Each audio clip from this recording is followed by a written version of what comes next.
안녕하세요. 이번 시간에는 데이터 사이언티스트가 파이썬을 배워야 하는 이유에 대해서 이야기하고자 합니다. 이 동영상을 만든 이유는 저에게 제일 많이 하는 질문 중에 하나가 이거거든요. 데이터를 분석하는데 왜 파이썬 코딩을 배워야 하냐? 인문 사회계도 프로그래밍을 배워야 하냐? 엑셀이나 아니면 도구로 마우스 클릭만으로 데이터 분석을 할 수 없냐, 이런 얘기를 많이 들어요. 자, 그래서 데이터 사이언티스트, 데이터 분석가가 파이썬을 배워야 하는 이유에 대해서 몇 가지 얘기를 해보고자 합니다. 여기 보시면요, 주소가 하나 있죠. kaggle.com/surveys2017. 캐글이라는 회사가 있어요. 캐글은 2010년도에 만들어진 예측 모델 및 분석 대회 플랫폼입니다. 여기는 웹사이트거든요. 웹페이지인데 기업이나 단체에서 데이터, 그리고 이 데이터를 가지고 분석하거나 예측해야 되는 해결 과제를 등록을 하잖아요. 그러면은 전 세계 누구든지 여기에 참여해서 모델을 개발하고 경쟁하게 되는 거죠. 물론 경쟁에서 좋은 성적을 내면은 그에 대한 보상도 두둑한 편입니다. 이 사이트 기회가 되면은 가입을 하고, 그 다음에 기다리시면은 메일을 통해서 어떤 대회가 오픈이 됐는데 참여하세요 라는 걸 받게 돼요. 대회에 참여해서 1등이 되고 그 다음에 뭐 상금을 받아라, 이것도 중요하지만요, 대회에 참여하면은 그 대회가 종료된 다음에 그 대회에 수상자들의 후기를 볼 수가 있는 장점이 있습니다. 근데 이 캐글에서 2017년도에 조사한 자료가 몇 가지가 있어요. 요 링크를 들어가시면은 정보를 볼 수가 있거든요. 이 링크는 kaggle.com surveys 2017 들어가시면은 이렇게 정보들을 볼 수가 있습니다. 쭉 아래로 내리면은 굉장히 많은 항목들이 있고요. 그 항목에 응답자 수와 응답한 것들에 대한 집계가 돼 있어요. 이걸 참고하시는데 다 볼 필요는 없고요. 제가 몇 가지만 보겠습니다. 미리 화면 캡처해서 놨거든요. 이 중에서 하나가 뭐냐면은 이렇게 돼 있죠. 새로운 데이터 사이언티스트들이 맨 처음 배워야 되는 언어로 어떤 걸 추천하시겠습니까? 라왔어요. 1위가 파이썬이죠. 그 다음에 2위 R, 당연히 이제 데이터베이스의 데이터가 분석돼야 되니까 3위 SQL, 이런 순서로 되어 있습니다. 그 다음에 이 질문 말고 또 하나가 더 있죠. 직장에서 사용하는 도구는 무엇입니까? 라는 질문인데요. 1위는 파이썬이었어요. 여기서도 2위 R, 3위 SQL, 4위 Jupyter 노트북이죠. 이 외에도 여러가지 질문이 있었는데 파이썬을 이용해서 데이터 분석하도록 제가 파이썬 가르치기도 하고, 그 다음에 파이썬을 추천도 하는 이유가 있어요. 이거 외에도 그게 뭐냐면은 일종의 트렌드죠. 요즘 데이터 분석하는 사람들이 가장 많이 사용하는 도구가 파이썬이에요. 그런데 파이썬은 생각보다 어렵다라고 느끼시는 분들이 많습니다. 교육용 목적으로 만들어진 언어이긴 하지만은 일반인들이 프로그래밍을 배우고 그 프로그래밍 언어를 가지고 데이터 분석하는데 코딩을 하는 것은 사실 쉽진 않아요. 그런데 파이썬은 누구든지 쓸 수 있는 무료로 개방됐고요. 그 다음에 데이터 분석과 관련된 라이브러리들이 굉장히 풍부합니다. 그 라이브러리들이 또 굉장히 쉽게 되어 있고요. 다른 언어에 비해서.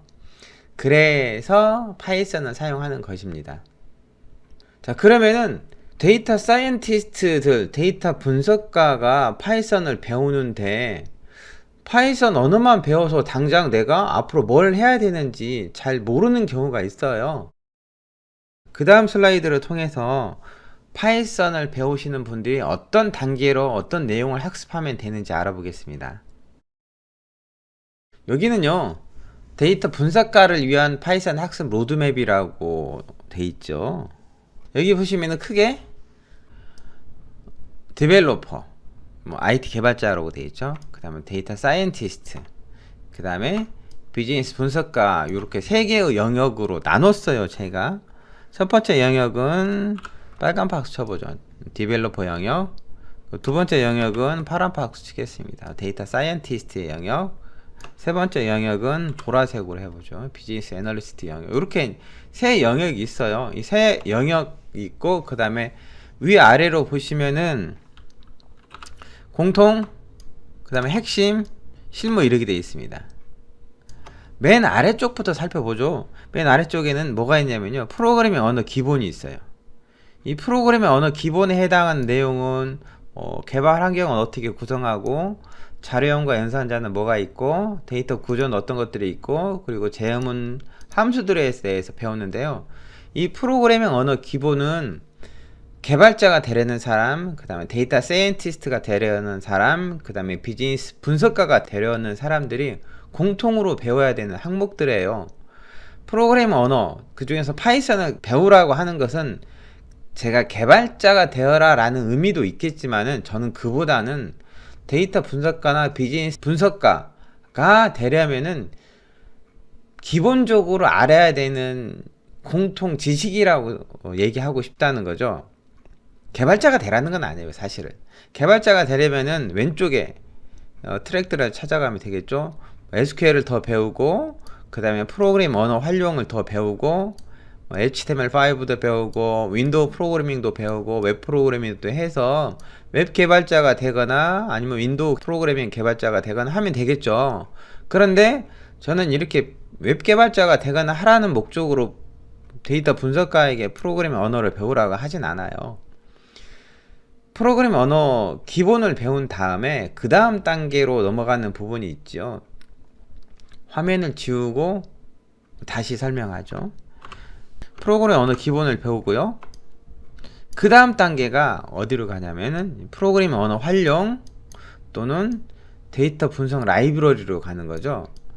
보통 데이터 사이언티스트와 비즈니스 분석가 경계가 참 모호하죠.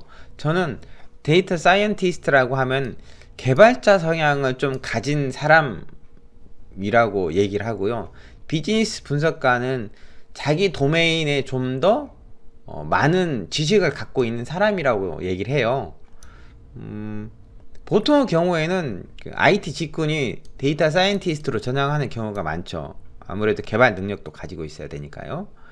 그런데 나는 그냥 개발까지는 가지 않고 데이터 분석만 할 거야 라고 하면은 프로그래밍 언어 기본을 배운 다음에 프로그래밍 언어 활용을 스킵하고 바로 데이터 분석 라이브러리로 가도 된다는 거죠.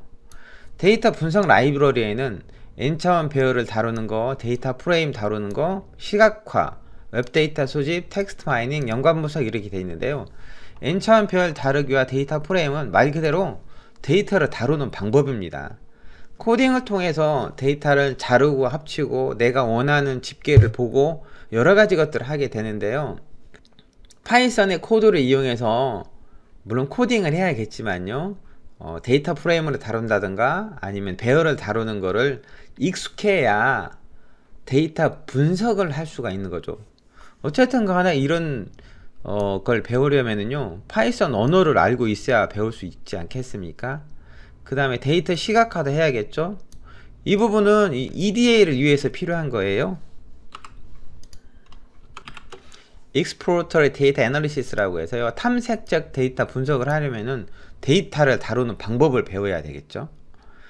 그리고 웹에서 내가 원하는 데이터를 수집한다든가 하죠. 뭐 SNS 데이터를 수집한다든가 뉴스 기사를 수집한다든가 오픈 API 데이터를 가지고 와서 활용을 한다든가 하는 목적으로 공부를 해야 될 때 데이터 수집을 배워야겠죠.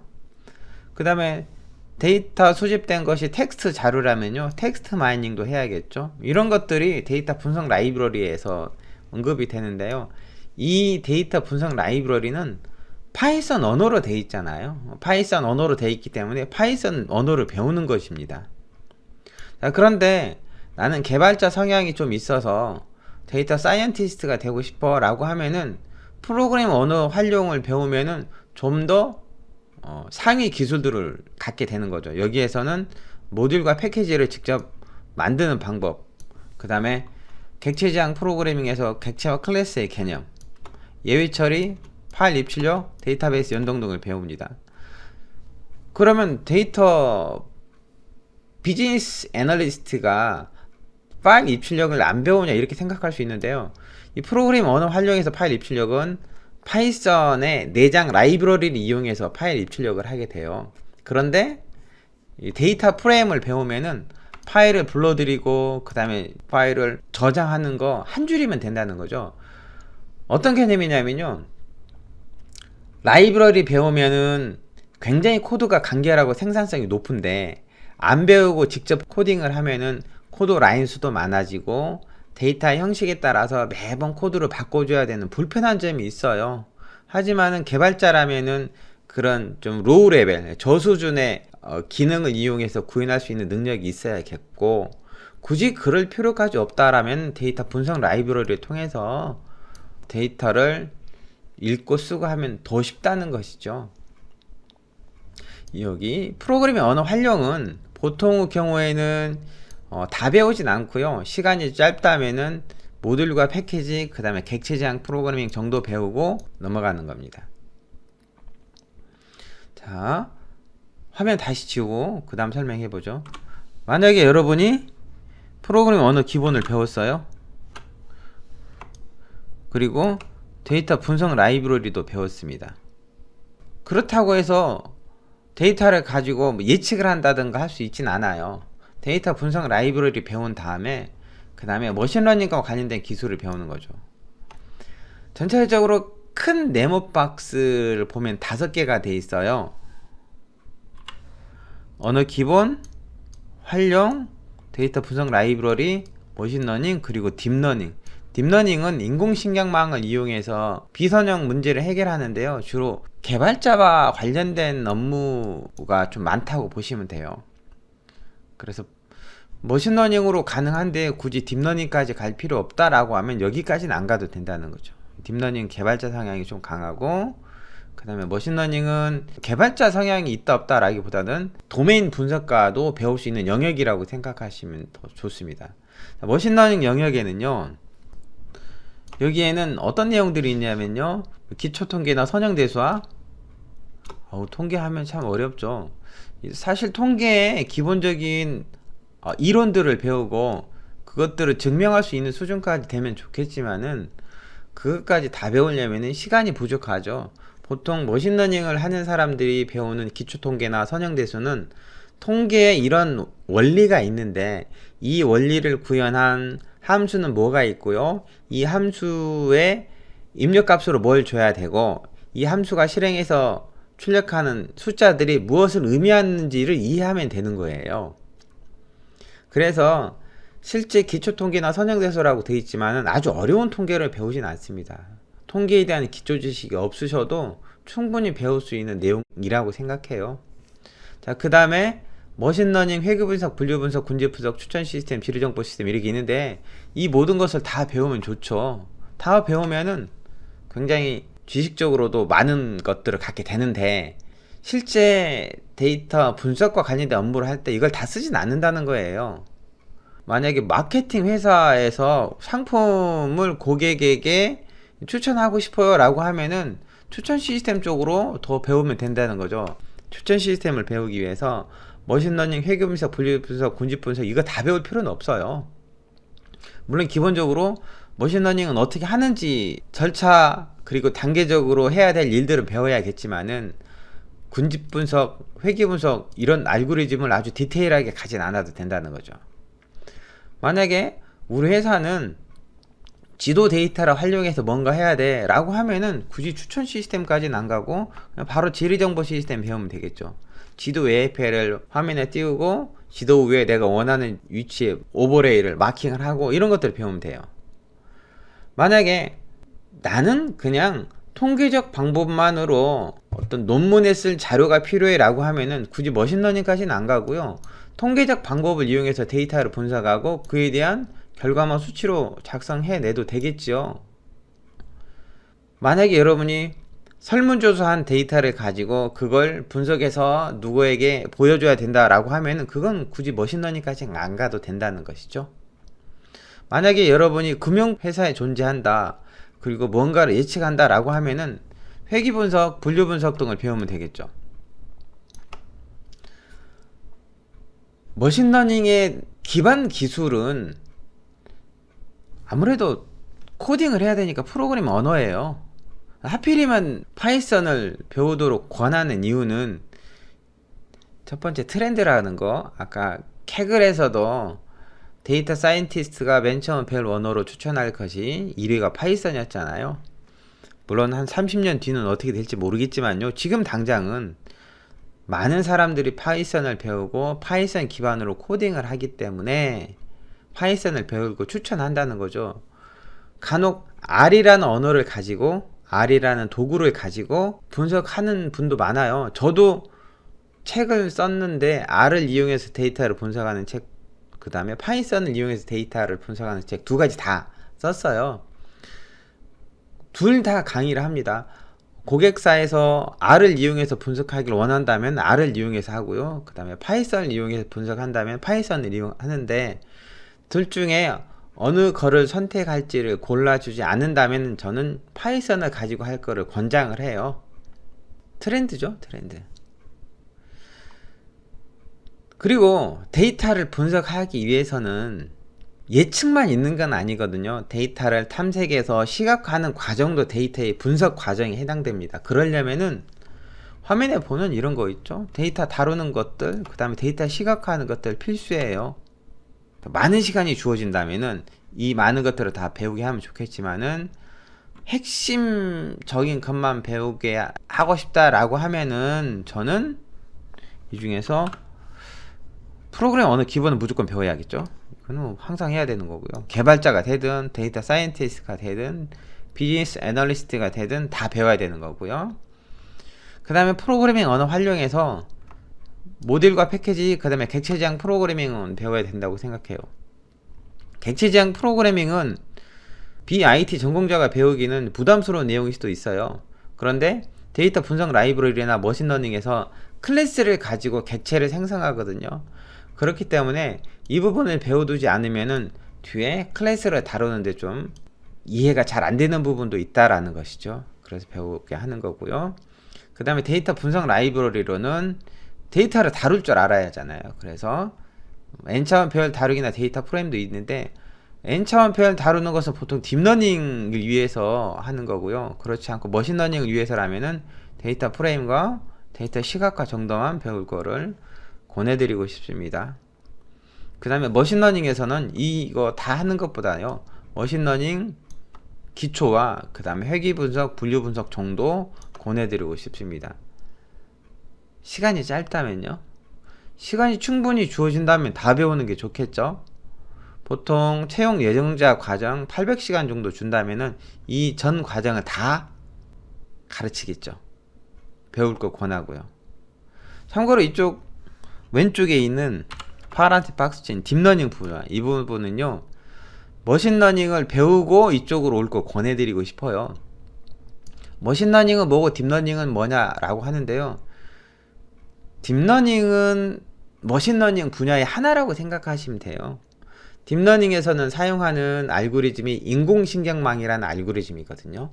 이 인공신경망이라는 알고리즘은 비선형 문제를 해결하기 위한 건데, 인공신경망 알고리즘이 머신러닝 라이브러리에도 구현이 돼 있어요. 하지만은 머신러닝에 있는 함수는 디테일하게 조정하는 것이 불가능하고요. 딥러닝은 디테일하게 조정하는 것이 가능하기 때문에 인공신경망을 할 때 딥러닝으로 가는 걸 권하고요. 그리고 영상처리, 신호처리는 딥러닝이죠. 왜냐하면 영상처리나 신호처리 데이터는 비선형 데이터거든요. 비선형 데이터란 말이 좀 낯설죠. 일반적인 데이터가 아니라는 뜻이에요. 변수 하나가 어떤 값을 가지고 있다, 이런 개념이 아니라는 거죠. 딥러닝은 좀 개발자 성향이 강하기 때문에 여기 아래에 있는 예외 처리나 파일 입출력, 데이터베이스 연동도 다 배우고 차근차근 다 오시는 걸 권하고 싶습니다. 요즘 데이터 분석하려고, 그리고 텐서플로우 많이 유명하기 때문에 텐서플로우 책 한 권 들고 데이터 분석 딥러닝 배운다고 하시는 분들이 있어요. 사실 뭐라고 얘기하냐면요, 구구단 못 외우는데 미분 족분 책 보고 있다고 얘기해요. 그리고 프로그램 언어 기본은요, 수학으로 따지면 구구단과 같은 거예요. 구구단 계산기 있어도 구구단 계산할 수 있지만은 아주 간단한 구구단을 일일이 계산기 눌러서 할 수는 없지 않습니까? 이 프로그램 언어 기본은 손에 코드가 익숙해져야 돼요. 그래야 윗부분에 데이터 분석 라이브러리에서 코딩을 할 때 좀 편하다는 것이죠. 너무 길게 얘기했습니다. 이 화면은 잘 캡처해 두셨다가 공부하는데 활용하셨으면 좋겠습니다. 감사합니다.